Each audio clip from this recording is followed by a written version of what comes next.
Welcome back, everyone. This is a brief update on news from the oil market. Crude oil prices dropped yesterday after a series of days of rising.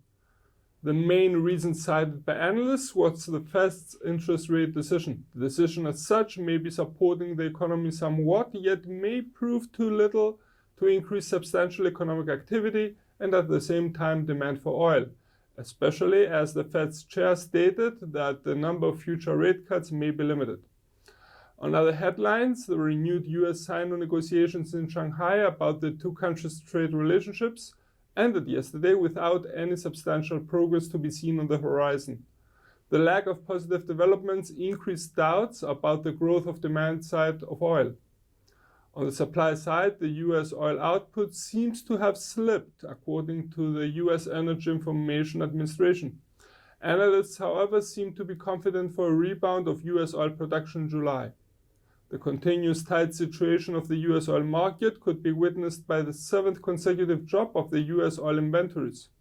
The drawdown announced yesterday lowered oil inventory levels to the lowest level since November.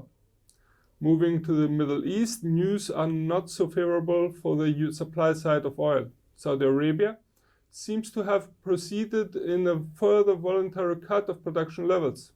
OPEC in general seems to have pumped 29.42 million barrels per day this month, according to a Reuters survey. The figure is deemed to be lower by 280,000 barrels per day from June's revised figure, and the lowest OPEC total since 2011. Media report that the actual production cuts superseded goals agreed in the latest OPEC meeting by 163%. However, it should be noted that also Iranian exports seem to have been reduced substantially.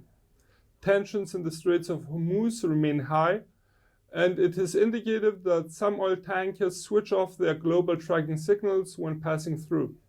At the same time, Libya's production has also been reduced to 950,000 barrels per day, the lowest for 5 months, according to media.